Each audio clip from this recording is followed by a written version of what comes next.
Boa noite, irmãos. Graça e paz do Senhor a todos. Amém. Que bom ter cada um dos irmãos que está aqui, cada um daqueles que também está assistindo, participando do culto, por meio do sinal da TV Master e também da televisão e particularmente da internet, aqueles que estão online. Sejam todos muito bem-vindos em nome do Senhor Jesus. Queridos, eu não sei se você já teve a oportunidade de assistir algum filme com essa temática. Ela é relativamente comum, principalmente em filmes de ação, thrillers, alguma coisa de espionagem, algo parecido, que é a ideia de que os russos conseguiram colocar agentes infiltrados nos Estados Unidos, ou então que os lobos solitários do terrorismo islâmico estão no meio da sociedade americana ou da Europa, e como células dormentes precisam apenas de um sinal, de um toque, para que possam ali executar, seja ações terroristas, ou de espionagem, ou mesmo de guerra. Recentemente eu assisti um filme, estou aqui tentando lembrar o título, que basicamente era como um grupo de jovens, ainda crianças na verdade, tinham sido programados através de um processo de lavagem cerebral, e quando já adultos estivessem nos Estados Unidos, eles seriam despertados com alguma palavra-chave. Eu não me recordo da palavra-chave porque a coisa era tão ficcional, tão assim, teoria conspiratória, que eu confesso a você que era aquele filme que você assiste, mas não sei se dá muito crédito a isso. Eu não duvido que exista, é mais ou menos como aquele ditado em espanhol: eu não creio em bruxas, pero que há, sim, com certeza. Não creio que há bruxas, mas deve haver algumas delas. Ou seja, coisas que a gente, na verdade, não sabe com certeza. Pode ser que sim, pode ser que não. Mas a ideia de que exista alguém ao nosso redor, tão perto de nós, não é tão aterrorizante como a ideia de que talvez exista alguém dentro de nós, não apenas ao nosso redor, mas dentro de nós, que possa ser o nosso maior inimigo. Alguém que nos faça desconfiar dos nossos pensamentos, se eles são corretos ou não. Será que eu estou realmente lúcido e estou vendo as coisas da maneira como elas realmente são? Alguém que esteja como que com uma mão sorrateira, sempre abrindo a porta do meu coração pelo lado de dentro, abrindo o ferrolho e me deixando vulnerável a algum tipo de influência maléfica, maligna que venha de fora. Um inimigo que esteja dentro de mim. Talvez seja uma ideia muito mais difícil de conceber, a não ser se ela estiver posta nas Escrituras, da maneira como nós vamos expor hoje à noite, do que aquela ideia de que alguns dentre nós, que convivem conosco no dia a dia da nossa vida, possam ser nossos inimigos. Mas, de fato, irmãos, existe sim. De fato, sim, existe um inimigo que habita em nós, que de fato é um dos nossos mais terríveis inimigos, assim como o inimigo de Deus, o grande inimigo de Deus, que também é nosso inimigo, e também, da mesma maneira como o contexto geral, o cosmos, o mundo em que nós vivemos, com seus valores, crenças, atitudes e sistemas que são contrários à palavra de Deus. Na verdade, a Escritura Sagrada, a tradição teológica da nossa confissão de fé, diz que nós temos sim esses três inimigos: o diabo, o mundo e esse terceiro que habita em nós, que chama-se a carne. E é justamente para falar desse inimigo que habita em nós que eu gostaria de convidá-los a abrir a Escritura Sagrada. Providencialmente, nesta manhã, ouvimos uma exposição sobre o livro de Romanos, ou numa parte do livro de Romanos, e vamos voltar a ele, agora no capítulo 7, a partir do verso 15. Abra então sua Bíblia aí, em Romanos capítulo 7, verso 15, porque hoje Deus tem uma palavra para nós que trata do inimigo que habita em nós, quem ele é, o que ele faz e principalmente qual é a solução que Deus tem para nos ajudar a combater esse inimigo que habita em nós. Abra sua Bíblia ou então acompanhe, caso você não esteja com a Bíblia em mãos, nos dois lados da plataforma. O texto é Romanos capítulo 7, a partir do verso 15. E como eu costumo dizer, as melhores partes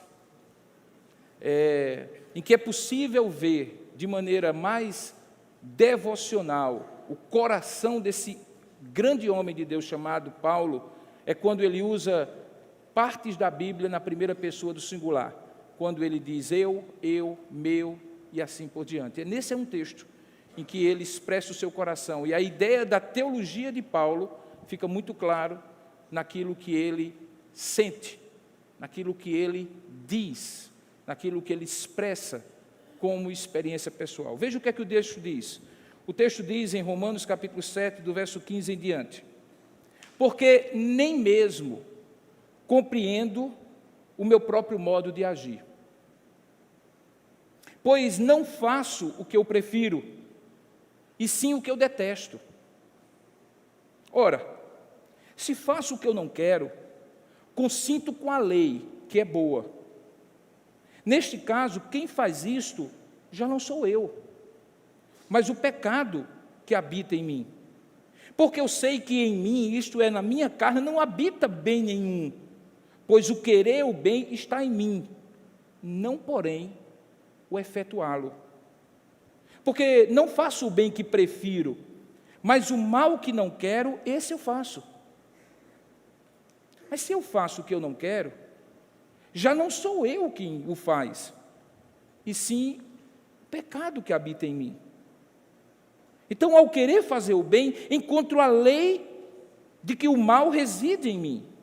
Porque no tocante ao homem interior, eu tenho prazer na lei de Deus, mas vejo nos meus membros outra lei, que guerreando contra a lei da minha mente, me faz prisioneiro da lei do pecado que está nos meus membros. Desventurado homem que eu sou, quem me livrará do corpo desta morte? Graças a Deus, por Jesus Cristo nosso Senhor, de maneira que eu de mim mesmo, com a minha mente, sou escravo da lei de Deus, mas segundo a lei, ou segundo a carne, da lei do pecado. Que Deus abençoe sua palavra. Amém. Curva sua cabeça por um instante, vamos orar, pedir a Deus a sua ajuda, para que o Senhor ilumine a nossa mente nesse texto tão profundo e ao mesmo tempo tão existencial, tão claro para mim e para você, texto que nós experimentamos as próprias palavras do apóstolo. Curva a sua cabeça e peça a Deus para falar ao seu coração e iluminar a sua mente. Ó Deus amado e querido Pai, nós estamos diante da Tua Escritura Sagrada, verdade absoluta, expressão e revelação do Teu ser e da Tua vontade. Louvamos o Teu nome porque a temos diante de nós, na nossa língua, e temos a assistência do Teu Espírito Santo, o mesmo que a inspirou, para que possamos compreender. De outra sorte, nós entenderíamos apenas por cima, mas o Senhor esclarece o nosso entendimento e abre a nossa mente, e é isso que nós te pedimos que aconteça mais uma vez nessa noite, que todas as preconcepções, que todas as ideias que já estão tão formatadas dentro de nós e que porventura ou por desventura possam atrapalhar a compreensão dessa palavra, possam cair por terra na medida em que a Tua Escritura foi exposta.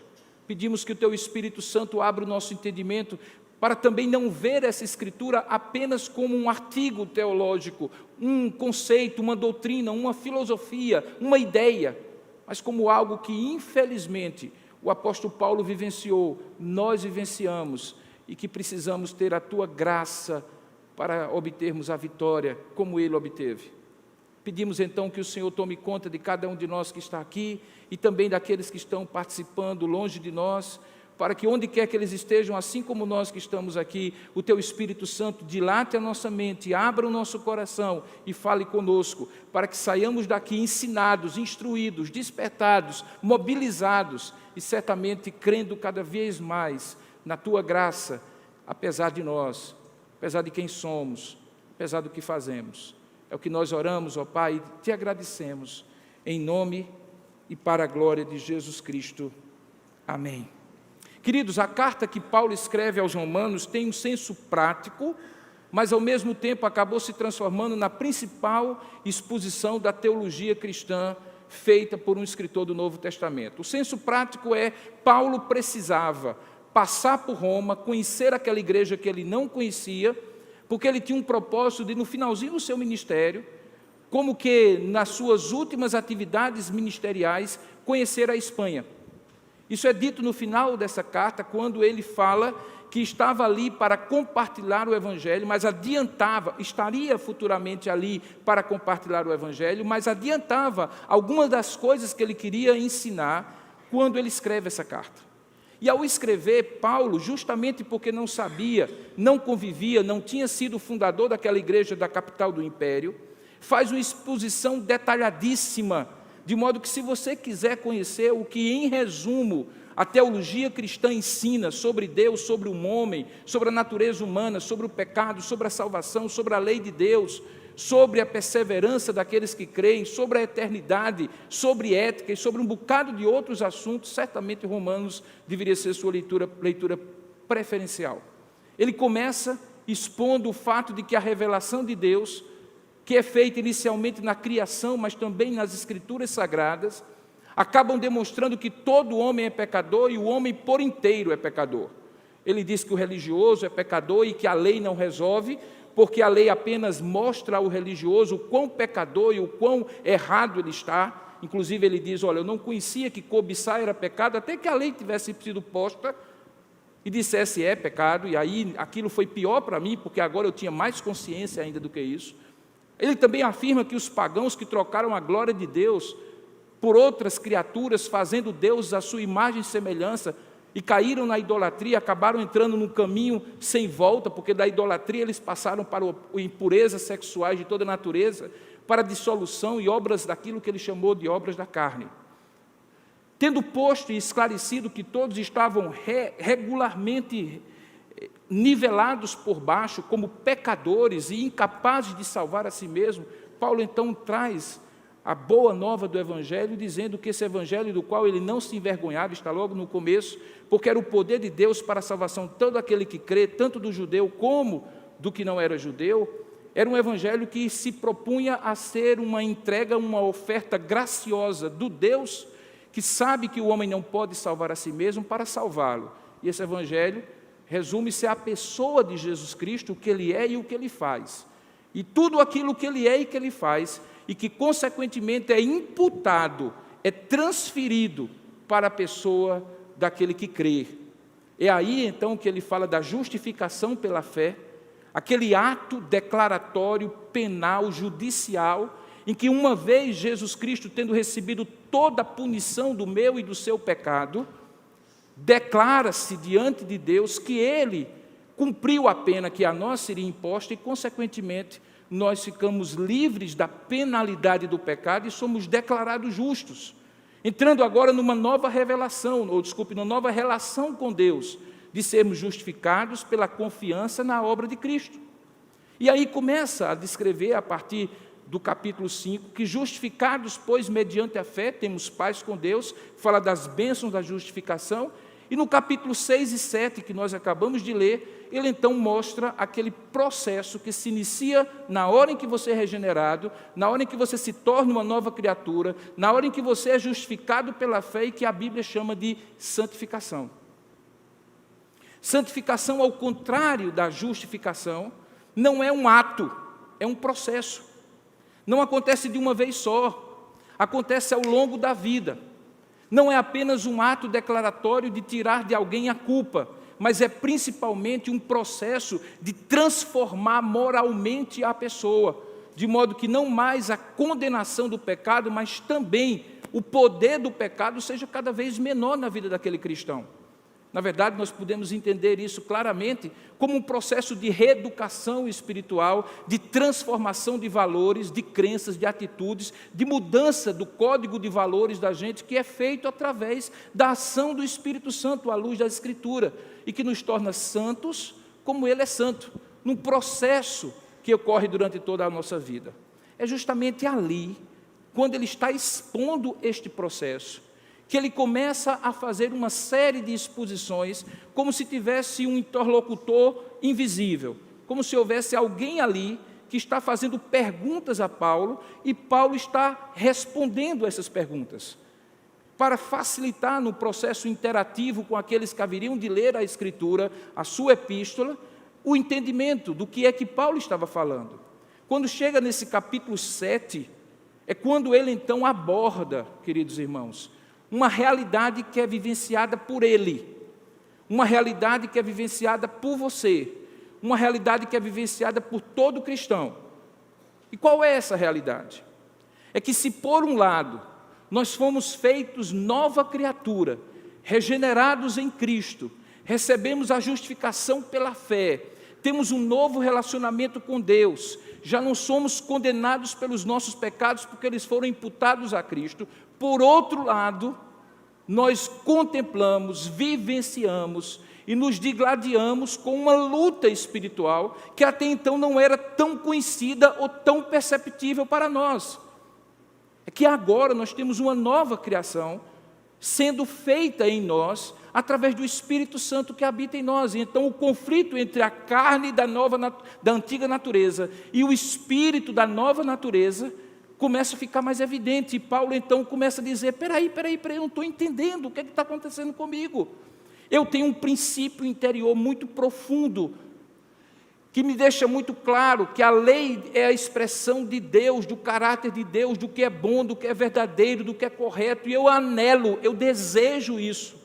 Mas eu vejo na prática que aquilo que eu quero, que eu prefiro, que eu desejo, que eu anelo, não é o que acontece. E aí eu me entendo como um ser contraditado, fissurado, paradoxal, contraditório, na verdade, em que a santidade é o meu desejo mais profundo, mas ao mesmo tempo a carne me conquista e eu vou lá e peco. Paulo então chega a dizer, eu nem mesmo compreendo, verso 15, eu não compreendo, eu sei descrever, eu sei reconhecer, mas eu não compreendo o meu próprio modo de agir, pois eu não faço o que eu prefiro, e sim o que detesto. Talvez, se a gente fosse se apropriar de um pensamento muito mais oriundo da psicologia, diríamos que Paulo está numa dissonância cognitiva. Aquilo que ele acredita, ele não consegue praticar, e aquilo que ele pratica não é aquilo que eventualmente ele acredita. Mas é algo mais profundo do que isso, irmãos. Porque não se trata apenas de um aspecto mental, cognitivo, nem tampouco emocional.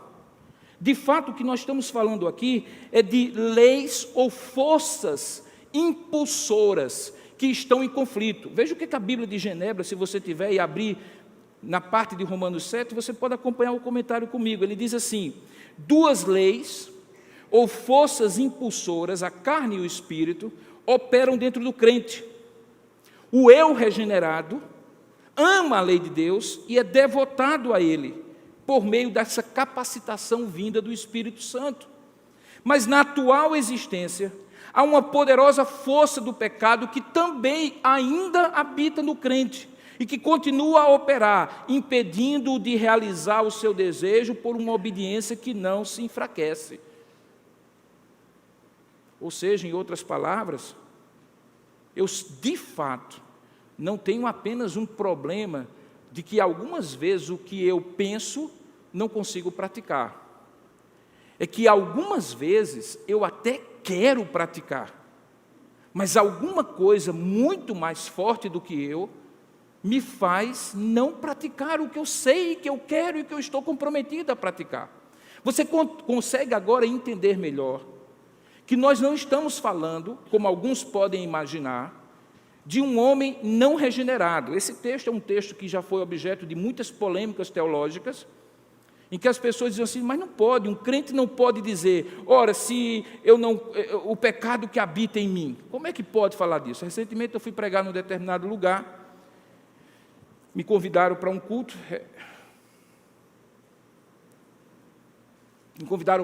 e no culto eu estava pregando para pessoas crentes e pessoas descrentes, e naquela pregação eu, como uma tentativa de deixar claro para as pessoas que eu era pecador como elas, e portanto eu não estaria ali falando de uma posição de um sujeito perfeito, apontando os erros do imperfeito. Então eu disse, olha, nós somos pecadores, eu sou pecador, você é pecador, e eu percebi que uma pessoa aqui do meu lado esquerdo, mais ou menos onde Glaucinho está, começou a se inquietar. A gente daqui de cima e de qualquer lugar que você está falando, você tem uma leitura relativamente fácil, uma leitura corporal. E aquela pessoa começou a se coçar, alguma coisa começou a achar ruim, a pessoa começou a olhar para um lado, olhar para a Bíblia. Eu digo, tem alguma coisa acontecendo ali. Quando eu termino a pregação, as pessoas façam uma oração, termina ali o culto, então a pessoa me procurou. O senhor vem aqui, por favor? Eu disse, pois não. E aí eu cheguei perto da pessoa, ela chegou perto de mim e disse assim, quer dizer que o senhor é pecador?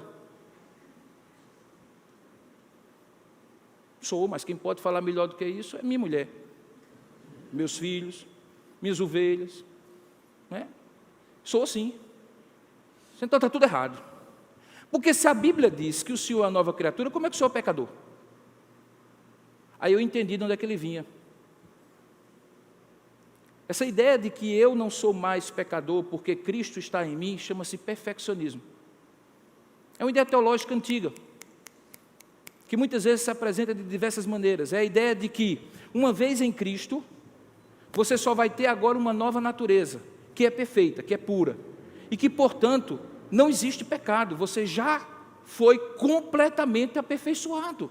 Portanto, aqueles que pensam assim, olham para esse texto e dizem assim, esse texto não fala de um homem já salvo, de um homem regenerado. Paulo está falando daquilo que ele vivia antes, e não do que ele estava vivendo agora. Mas temos um problema, temos que ser honestos com o texto. Veja que a partir do verso 15, Paulo, que estava falando todos os verbos no passado, agora começa a falar no presente. Ele diz assim, porque nem mesmo compreendo o meu modo de agir, pois não faço, primeira pessoa do singular do verbo fazer no presente. Não quero, não consinto. Quem faz isso já não sou eu, mas o pecado que habita em mim está tudo no presente. E Paulo já era crente, tanto é que ele estava escrevendo essa carta como crente e apóstolo para uma igreja que iria recebê-lo no futuro. Portanto, Paulo estava falando não de uma experiência passada, ele estava falando de uma experiência presente. Esse conflito que ele descreve é de fato o conflito de um homem que se vê na condição de ter uma nova natureza em Cristo, porém ainda em conflito com a velha natureza, com o pecado e com a carne, que é a expressão bíblica para essa velha natureza.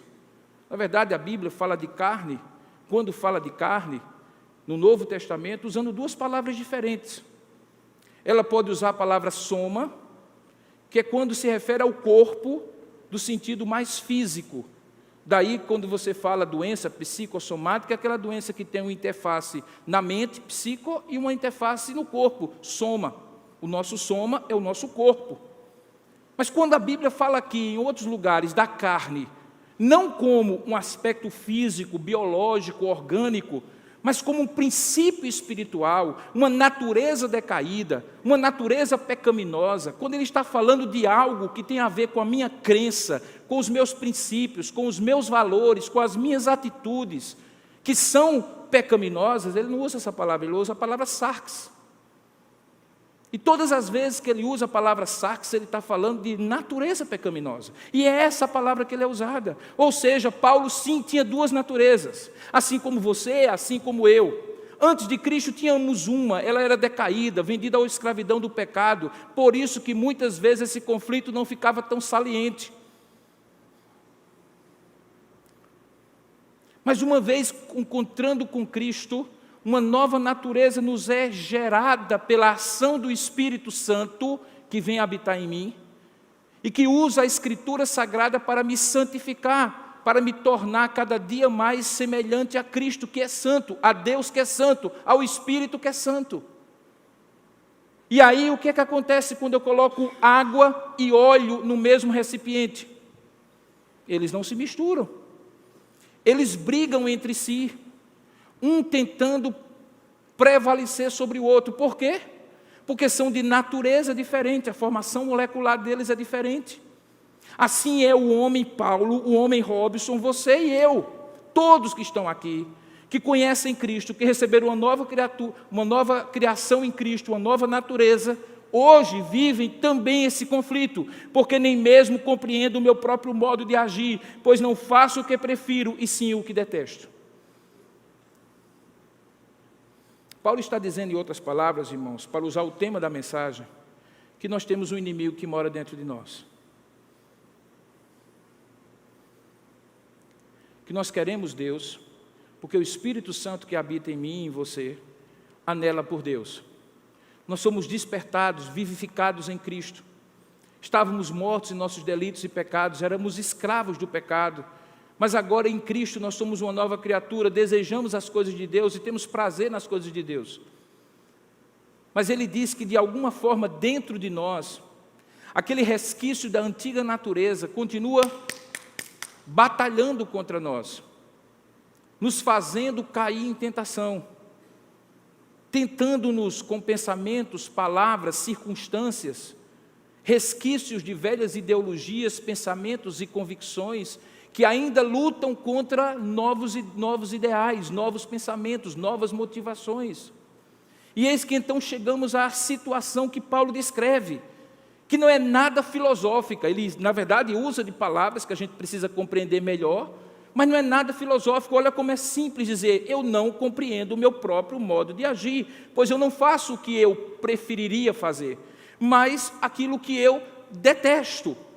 Na verdade, a palavra que ele usa aqui é a palavra detesto no sentido daquilo que me dá nojo, aquilo que me dá repulsa, aquilo que não me dá prazer. Mas apesar disso, muitas vezes é isso que eu faço. E aí ele diz como explicar isso. E ele dá 3 explicações que eu gostaria então de expor para vocês. A primeira delas é: o problema não é com Deus, nem com a lei de Deus. Ou seja, não dá para conciliar rebaixando o padrão de Deus. Olha o que é que ele diz no verso 16. Ora, se faço o que não quero, então eu tenho certeza, eu consinto, eu compreendo, eu de fato vejo que é verdade, que a lei é boa. E de fato a lei é boa. Por que Paulo precisa dizer que a lei é boa? Porque anteriormente ele disse assim: olha, vocês judeus, vocês acham que a lei vai ajudar vocês? Não vai não. A lei vai piorar as circunstâncias, porque a lei vai acusar vocês de que vocês estão errados. Agora ele está dizendo: ela cumpre essa função, mas é justamente por isso que ela é boa. É justamente por isso que ela aponta para nós não estarmos enganados sobre a verdade espiritual e vivermos uma vida que é uma subvida espiritual. Eu falei do perfeccionismo como um extremo daqueles que creem que nós já somos perfeitos e sem pecados. Mas agora eu vou dizer o outro extremo, que se a lei não fosse boa, qual seria a solução? Rebaixa a lei.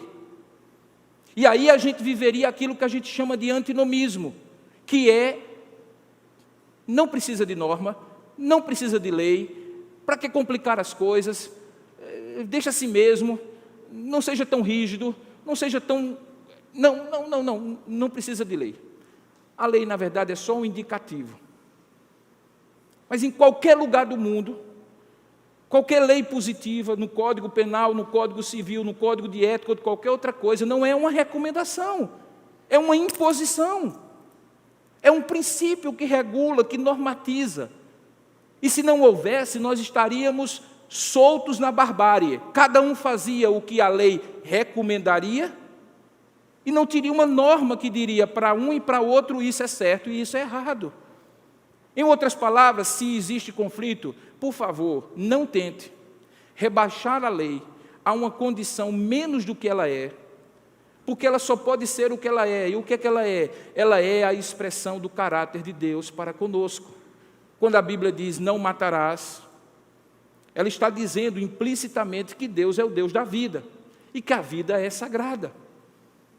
Quando ele diz assim: não terás outros deuses diante de mim, ele está dizendo claramente: Deus é o único. Ele não é um entre tantos. Nós não cremos no politeísmo, nós cremos no monoteísmo. Portanto, a lei expressa quem Deus é e expressa a vontade de Deus para você. E não é rebaixando a lei que a gente resolve o problema. Se há conflito, continue afirmando: o meu desejo pela santidade, pelas coisas certas, aquilo que eu hoje fui conquistado e que tenho desejo de viver, é o que eu não posso desistir. Eu não posso abrir mão disso, porque abrir mão disso é abrir mão da única coisa que pode me dar quem Deus é. Porque quem Deus é revelado pela palavra de Deus, pela lei. Por isso que ele diz assim: ora, se faço o que não quero, eu consinto com a lei que é boa. Ele precisa afirmar, a lei é boa. Isso é importante, sabe, irmãos? Porque todas as vezes que entramos numa discordância entre o que a gente acredita e o que a gente consegue fazer, qual é a tendência da gente? É a gente dar um jeito de que aquilo que a gente acredite consiga combinar com aquilo que a gente consegue fazer. Porque é mais cômodo, emocionalmente é mais confortável eu mudar o meu comportamento para não ficar no conflito de toda hora tendo que enfrentar a culpa, tendo que enfrentar o fato de que eu estou inadequado, aquém, que eu não consigo aquele padrão. Então é melhor eu dizer, não, então talvez não seja tudo isso. Não é assim que nós fazemos quando Deus nos condena ao pecado, quando Deus nos mostra o pecado. Nós temos uma série de racionalizações ou explicações. Tudo bem, mas todo mundo faz mesmo. Ou então, não, só foi essa vez, e não foi porque eu quis, eu fui levado a isso, a pressão foi muito grande. Ou então, não, isso depende, isso é uma verdade relativa, que é muito em voga hoje, o relativismo. Não, olha, isso é a verdade para aquela época, para a época de hoje, não. E aí vamos tentando sempre costurar uma forma de fazer a lei dizer menos do que ela diz. Porque se a lei disser menos do que ela diz, ela vai baixando, baixando, baixando, até ficar compatível com o que eu consigo, ou seja, com o que me é confortável. Mas aí Paulo diz, não vá por aí. Não vai por aí, sabe por quê? Porque você vai ter que baixar cada vez mais, a ponto de você chegar àquele extremo. É melhor não ter lei. É melhor não ter lei.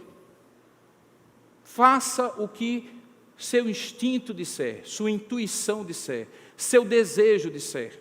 Afinal de contas, legitime o seu desejo, porque o seu desejo é soberano, seja livre, se autentique como pessoa. Algum discurso parecido com isso hoje em voga na sociedade? Todos. Literalmente todos. Os discursos de hoje são na tentativa de baixar a lei. Então nós levantamos e dizemos não, porque a lei é boa. Não é assim que nós resolvemos o conflito do que é que nós fazemos com o inimigo que está dentro de nós. É preciso dizer que a lei é boa. Essa solução, então, Paulo condena. Veja que logo depois ele diz assim, porque eu sei que em mim, isto é, na minha carne, não habita bem nenhum. Logo no verso 18. Portanto, ele diz uma segunda verdade. O problema não está na lei, portanto, não está também em Deus, o problema está em mim. O problema é que eu, de fato, tenho um inimigo que habita em mim e não habita neste inimigo, e em tudo que ele faz em mim, bem nenhum. Paulo estava falando, irmãos, de uma doutrina muito preciosa para nós, chamada depravação total. Depravação total é a convicção que a Bíblia nos dá de que nós não somos bonzinhos e de vez em quando a gente faz umas malvadezas. É que nós somos, por natureza, maus, e de vez em quando, pela graça de Deus, é que nós fazemos alguma coisa que presta. E se nós não tivermos essa ideia, a visão que nós vamos ter de Deus na relação conosco é de que Deus eventualmente poderia ser mais complacente. Afinal de contas, eu não faço isso para ficar perto dele. É preciso que ele dispense quando eu fizer isso para ficar longe dele. Só que eu não faço isso para ficar perto dele por minha própria força. É a graça de Deus que me leva. Porque se dependesse de mim, quantos quilos eu precisava ter sobre o meu corpo se eu fosse um cadáver para gritar? Pouco importa, 1000 ou 1 quilo, cadáver não grita, porque cadáver está morto. E é assim que a Bíblia descreve, que nós estávamos mortos em nossos delitos e pecados. E é essa natureza pecaminosa e morta, embora frutificando em nós, que continua vivenciada na nossa vida.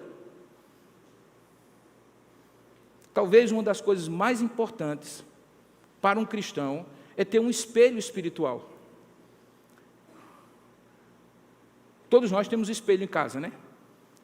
Eventualmente, alguns têm um espelho e não saem de frente dele. Os homens, com certeza. Mas todos nós temos um espelho. Agora, o que nós precisamos é de um espelho espiritual. E o que é o espelho espiritual? É o espelho que mostre para nós não se nós temos mais rugas ou mais manchas. Se estamos envelhecendo, se o nosso cabelo está bem cortado, está grande ou está pequeno, se precisamos retocar a raiz do cabelo porque está ficando branco ou não. O que nós precisamos, diante daquele espelho, é dizer para nós quem nós somos. E esse espelho é a palavra de Deus. Contemplar-nos à luz da palavra de Deus vai nos dar a seguinte convicção: nós somos muito pior do que imaginamos. Bom, pastor, o senhor me faz sair de casa, tomar um banho, botar aquele perfume do domingo, para vir à sua igreja, para o senhor dizer para mim, me desacatar desse jeito, que eu sou pior do que eu imagino? Não, é muito simples, é isso mesmo. E olhe que eu ainda espero que você volte. Mas deixa eu lhe dizer por quê. Porque essa é a única salvação para você.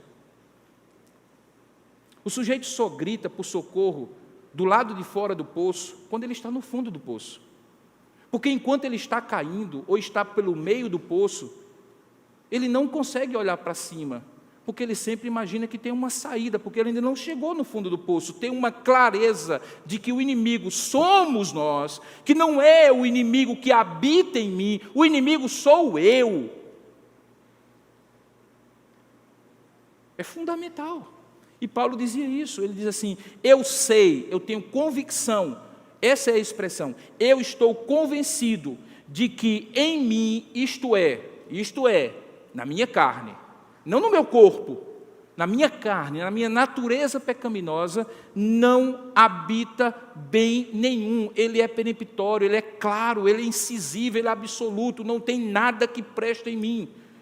Como assim, pastor? Ele já tinha dito isso. Se você voltar algumas páginas, você vai ver Paulo dizendo, no capítulo 3, a partir do verso 9, quando ele, lembra que eu falei na introdução do sermão, nivela todo mundo na condição de pecadores, a ponto de chegar a dizer, todos pecaram e carecem da glória de Deus, e o salário do pecado é a morte. Ele diz assim, a partir do verso 9, do capítulo 3, que se conclui: temos nós qualquer vantagem? Ele estava falando para judeus, que poderiam imaginar que, por serem religiosos, os religiosos da época, assim como nós, teriam alguma vantagem sobre aqueles promíscuos pecadores que estão lá fora. Ele diz: de jeito nenhum, de forma nenhuma, pois já temos demonstrado que todos, tanto judeus como gregos, estão debaixo do pecado. E olha só, ele vai resgatar um texto do Antigo Testamento para dizer assim: não há um justo, nenhum sequer, não há quem entenda, não há quem busque a Deus, todos se extraviaram a uma e se fizeram inúteis.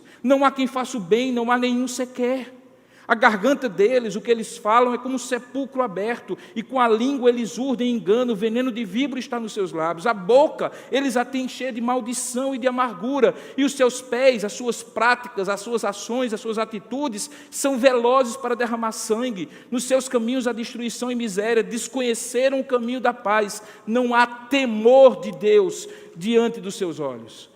Quem ele estava descrevendo? Gente religiosa como eu e você. Eu sei, querido, que até o sujeito mais fedorento do mundo, se colocar um perfume francês, fica mais ou menos cheiroso, enquanto durar o fixador. E para nós, muitas vezes, a religião acaba sendo o perfume francês com um bom fixador. Nós renovamos a dose a cada domingo. E talvez o grande engano e o grande perigo para quem vive tão próximo numa vida religiosa de Deus é se achar melhor. As maiores pauladas que Jesus deu na sua época foram para as prostitutas e publicanos ou para os escribas e fariseus? E eles eram os religiosos. Portanto, Paulo está dizendo para mim: você é religioso, sabe que a lei é boa, conhece Deus, sabe que uma nova natureza está sendo feita em você, criada e recriada para a glória de Deus. Então deixa eu lhe dizer uma coisa: não rebaixe a lei por um lado e não transfira o problema da sua natureza para outros ou para outrem. O problema é você. É você. É você. Toda uma linha de argumentação bastante ideológica está sendo muito difundida no nosso meio. As pessoas são marginais porque a sociedade as fez marginais. Elas são criminosas porque os pais fizeram elas criminosas. Eventualmente, A infidelidade é provocada pelo outro que não atendeu às necessidades daquele. Se você olhar direitinho, todas as ideias que ideologicamente hoje estão mais em voga, tiram a responsabilidade do ser pessoal para o ser coletivo. Eu não estou dizendo que não haja condições na sociedade que proporcionam maior tendência ou probabilidade a alguém fazer determinada coisa contrária à lei de Deus, sem dúvida alguma. Mas a responsabilidade acaba caindo, principalmente do ponto de vista espiritual, principalmente no fato de que nós somos pecadores. Você entende então por que Jesus não veio fazer uma reforma social? Embora a ação social dos homens e mulheres reformadas por Ele transforma a sociedade, você entende agora por que Ele transforma pessoas para, através das pessoas, transformarem a sociedade? É porque, na verdade, o problema está em nós. Nós é que precisamos mudar. Não é o vizinho, não é a esposa, não é o filho, somos nós. E aqui ele diz, por isso, tenha certeza, assim como eu sei que em mim, isto é, na minha carne, não habita bem nenhum. O problema é que o querer o bem está em mim, verso 18, porém não o efetuá-lo. Eu tenho um problema de praxis, de prática, eu sou bom de teoria. O problema é quando a coisa vai para a prática. E aí a gente, sem dúvida alguma, pode concluir que o problema não é o que sabemos ou deixamos de saber. O problema é o que nós sabemos e não conseguimos fazer, irmãos. Nenhum de nós aqui é deficiente de cognição no sentido de não sabermos o que é certo, o que é justo, o que é correto, o que Deus espera de nós. O grande problema nosso é que existe um princípio de inércia em nós, que tudo aquilo que é fácil fazer é mais fácil não fazer, que nós sempre vamos trabalhar pela parcimônia da nossa emoção, da nossa volição, do nosso desejo. Se está bem aqui, por que eu vou contrariar-me internamente para ir contra mim mesmo, confrontar a mim mesmo para fazer alguma coisa que não me dê prazer?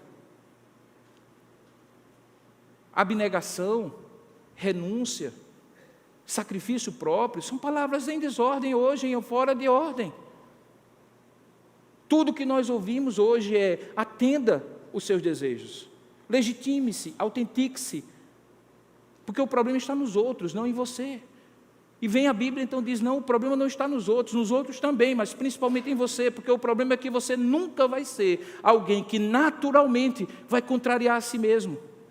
O nosso ego é tão forte quanto frágil. Ele é forte porque nos domina e muitas vezes nos faz fazer aquilo que nós não queremos. Mas ele é frágil porque qualquer coisa que o contrarie, nós precisamos protegê-lo. Por isso que não gostamos de ser contrariados, por isso que queremos que as pessoas concordem conosco, nos papariquem, por isso que nós não queremos que as pessoas apontem os nossos erros, por isso que nós justificamos e criamos milésimos e milésimos e vários outros mecanismos de defesa do ego, alguns dos quais nós nem temos consciência bem como funciona, mas temos já instalado no nosso software. Paulo diz assim, olha, deixa eu flagrar isso. Alguém me disse essa semana, quando eu estava comentando sobre o sermão que eu ia pregar hoje, que olha, você vai saber se foi eficaz ou não, se pelo menos uns 10% ou 20% ficarem com tanta raiva de você que não voltem mais à igreja. Isso não era exatamente o propósito que eu tinha. Mas dizer para você que você é o problema, não é algo que normalmente nós gostamos de ouvir. Mas, queridos, é o que a Bíblia diz. A Bíblia diz que o problema está em mim. Não é um inimigo, um apêndice, um acessório que eu então posso descartar. É minha natureza. Corpo, alma, mente, emoções, volições, e assim por diante. Terceira grande verdade, então, é que, não sendo um problema de Deus, e sendo o meu problema, é por isso que Paulo então diz assim, desventurado homem que eu sou. Como é que eu vou resolver esse problema? E aí a Bíblia diz, você não. Você não. Se você tentar fazer isso, você só vai reforçar uma falsa ilusão, uma ilusão, obviamente, de que você pode mudar a si mesmo. E está muito claro. Você pode melhorar, passar uma mão de cal, dar uma ajeitadinha de vez em quando, ficar agradável, renovar o perfume. Mas em algum momento, quem você é vai subir. A não ser que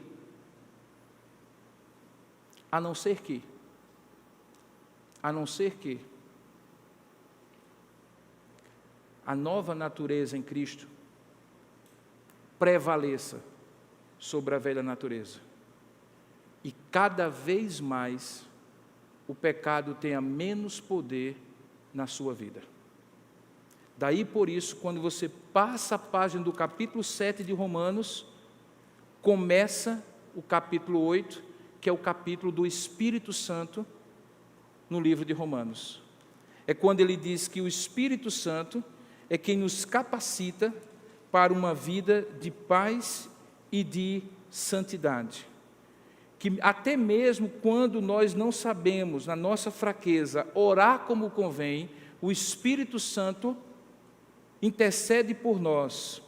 E quando nem mesmo, como diz o verso 26 e 27 de capítulo 8 de Romanos, nem mesmo quando temos a capacidade de fazer um autoexame, um autodiagnóstico para saber onde exatamente está o problema, diz o texto que aquele que sonda, verso 27, os corações, sabe qual é a mente do Espírito. Quem sonda é o Espírito, nos revelando quem nós somos e onde o remédio precisa ser aplicado. Uma espécie de PET scan espiritual, que mostra todos os pontos onde o mal está residindo na minha vida e na sua vida. Então é a ação do Espírito Santo, que começou lá no início, quando ele lhe convenceu do pecado, do juízo e da justiça, regenerou você, concedeu o dom da fé para você acreditar na obra de Cristo e transformou você de um homem condenado, de uma mulher condenada a pagar pelos seus pecados, em um homem e uma mulher novas em Cristo, porque não há nenhuma condenação mais para você. Desde aquele momento em que o Espírito pulou para dentro de você e veio habitar em você para fazer você um homem santo, uma mulher santa, como ele é santo, ele começou a fazer uma obra de mudança na sua vida. E é este Espírito Santo que vai, paulatinamente, progressivamente, transformando valores, prioridades, sentimentos, ações na sua vida, de tal maneira que ao final deste processo, você será santo como Cristo é, porque o pecado já não terá poder nenhum sobre a sua vida. E o nome disso é glorificação. Ou você vai na frente, ou Jesus Cristo chega próximo e todos nós vamos na mesma hora. É quando a nossa vida se encerra e a obra de Cristo é completa.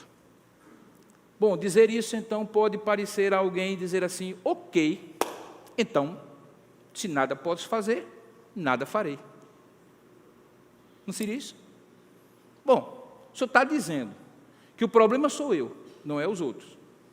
Mas que eu não posso fazer nada, portanto eu nada farei. Comamos e bebamos e aproveitemos a vida. Inclusive, diga-se de passagem, um dos pensamentos mais correntes hoje, chamado hedonismo. Aproveita a vida, que ela é curta.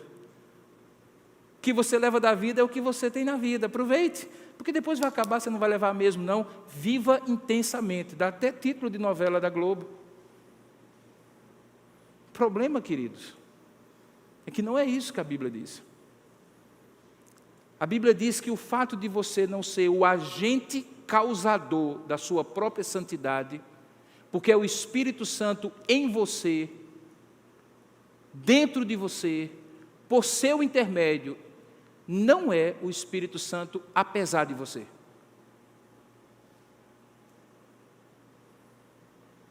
A Confissão de Fé de Westminster diz que a nossa parte na santificação é o uso diligente dos meios de graça. Vamos pensar assim: você vai ao médico, qualquer um dos que tem aqui, ou a um nutricionista, ou a um educador físico, ou a um fisioterapeuta, qualquer uma das práticas clínicas nos dias de hoje. Ele faz o diagnóstico. Você se convence do diagnóstico. Ele mostra o exame e diz assim, olha, seguinte, isso vai piorar, a não ser que você tome essa medicação 6 horas, a cada 6 horas, faça essa bateria de sessões de fisioterapia, evite esse tipo de comida, esse tipo de bebida, tenha esse tipo de estilo de vida. Está aqui o pacotinho, feche e envie. Pergunta que eu faço é, passa 6 meses, é o tempo de você voltar. Se nada foi feito, alguma coisa mudou? Mudou para pior. Mudou para pior. Porque você perdeu 6 meses e a situação vai estar pior daqui a 6 meses do que estava 6 meses atrás. Você entende que quando a Bíblia chama de uso diligente, não é aquilo que nós fazemos por nós mesmos, mas aquilo que nós reagimos à ação de Deus na nossa vida.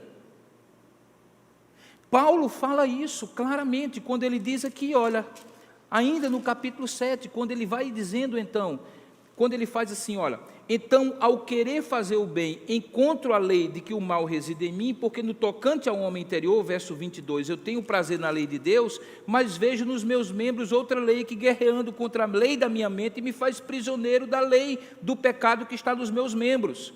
Aí ele diz, aquela frase, desventurado, sem graça, desgraçado, basicamente é o que ele está dizendo, é um homem, esse homem que eu sou. Quem me livrará? Quem? Do corpo desta morte, do somatório de tudo isso. Graças a Deus por Jesus Cristo, o nosso Senhor. É Jesus Cristo, pela ação do seu Espírito, que provoca essa obra.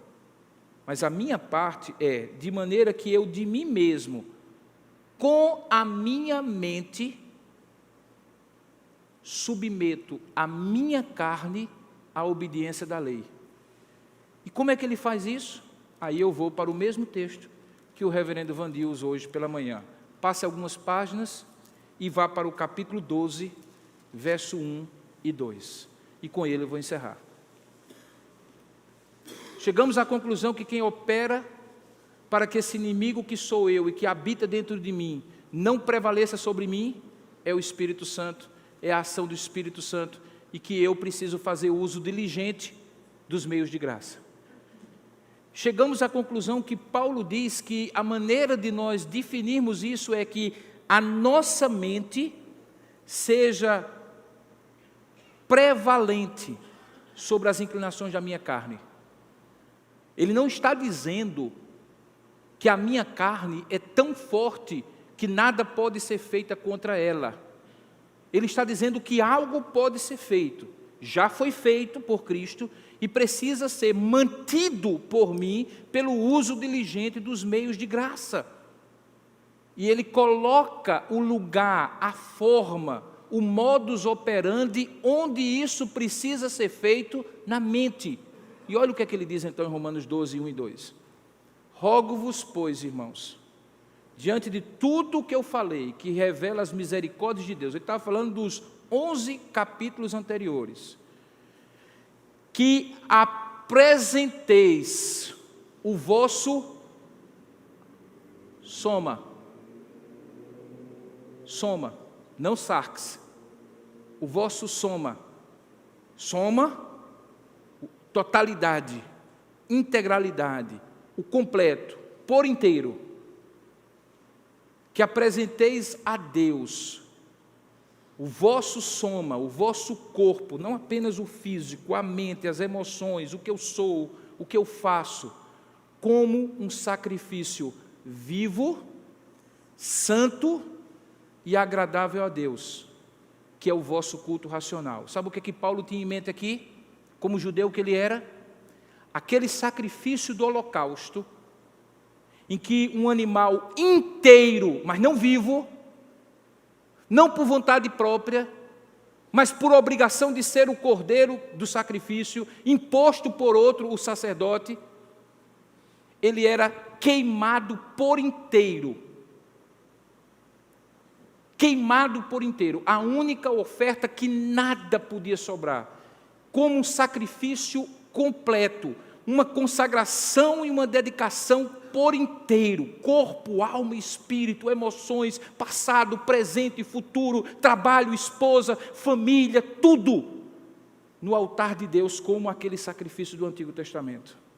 E aí ele chama isso de culto, de adoração, de ato de adoração a Deus, não restrito a 4 paredes, nem a cânticos que a gente canta, nem a rituais que a gente faz, naquilo que a gente chama de culto, mas que na verdade é apenas um pedacinho daquilo que a gente chama de culto na Bíblia, que é o meu ser por inteiro, tudo que eu sou, tudo que eu faço, meu dinheiro, meu talento, meu tesouro, meus dons, meu tempo, meu tudo. Entregue no altar, dedique, deposite como um culto racional. E ao fazer isso, lembre-se, não tome a forma, não se enquadre, se insurja, não aceite que sua mente absolva princípios e valores do presente século, deste inimigo chamado mundo, mas na sua mente, desde que ela seja transformada e transformadora. Novos valores transformem, e uma vez transformadas pela renovação da vossa mente, experimente qual seja a boa, perfeita e agradável vontade de Deus. É na mente, naquilo que eu resolvo colocar para dentro, naquilo que eu resolvo construir e elaborar dentro de mim, que está o grande antídoto contra esta pessoa, Robson, o velho homem, que está dentro de mim e que trabalha contra mim. Só existe uma forma de combatê-lo, é que eu alimente o novo homem. Esse novo homem é alimentado por aquilo que eu ponho na minha mente, e o que eu ponho na minha mente afeta minhas emoções, minhas motivações, meus valores, que se sobrepõem à minha carne. E dessa forma, e só dessa forma, eu estarei reagindo convenientemente àquela ação de Deus na minha vida. E o uso diligente destas ações fará com que eu tenha vitória sobre essa situação de ter um inimigo dentro de mim, que sou eu mesmo, trabalhando contra mim mesmo. Isso é diário, queridos. Eu não sei se alguém tinha dito isso para vocês, mas é diário. Eu não sei se alguém tinha dito para vocês que seria automático, que alguém poria a mão sobre você e você sairia de joelhos e depois de pé você já seria uma nova criatura e estava assim resolvido. Eu não sei se você ouviu que alguém disse a você que se você fizesse uma corrente com 7 quartas-feiras, ou 7 sábados, ou 7 domingos, depois daquelas 7 semanas, aquela corrente forte, firme, você estaria livre. Eu não sei. Mas se diz, não é assim. É uma construção diária, em que Deus age em nós, e nós reagimos a Deus. Não é uma solução apaixonante pelo imediato. Os grandes e mais profundos processos de transformação de Deus na nossa vida, eles são processos, são profundos, mexem na nossa motivação, mexem dentro de nós e não apenas na nossa aparência. Para fazer um crente, que quando leve um tropeço, ao invés de falar um palavrão, diga misericórdia, qualquer sistema religioso consegue fazer. Para pegar alguém que se comportava de maneira inadequada e colocá-lo dentro de 4 paredes, e pela pressão social do grupo, fazer com que ele comece a perceber que aquele comportamento não é o adequado para aquele grupo, isso qualquer sistema religioso faz. Agora, para ir profundo no nosso coração e nos transformar, para sermos santos como Ele é algo tão individual, tão profundo, tão processual, que a Bíblia descreve como uma vida cristã, e não um final de semana de transformação, um congresso de mudança, uma oração de força e de poder, ou uma corrente que possa fazer as coisas mudarem de uma hora para outra. Agora, eu posso garantir uma coisa para você.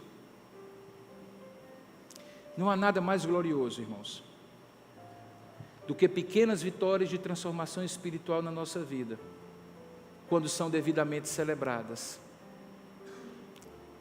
É algo semelhante àquele buraco do cinto, que você não usava antes, quando a barriga estava um pouquinho maior, e pareceu apenas 2 centímetros, mas a partir dali começa a indicar que você está indo na direção certa, e aquilo lhe motiva, passo a passo, a ser transformado, até aquele dia, semelhante à glória de Cristo, quando aí sim, nós seremos livres da condenação do pecado, do poder do pecado e da presença do pecado, naquele dia em que seremos santos como Ele é santo. Enquanto isso, lembre, o problema não é a lei, o problema não é os outros, o problema é você. A solução é Cristo, que fez o que precisava ser feito, lhe deu uma nova criação, uma nova criatura, uma nova natureza, que solicita de você o uso diligente daqueles meios pelos quais, na sua mente, você vai sendo transformado para ser uma nova criatura. Confie que esse é o processo de Deus na sua vida. Ele será o processo de transformação espiritual, o caminho de Deus para você.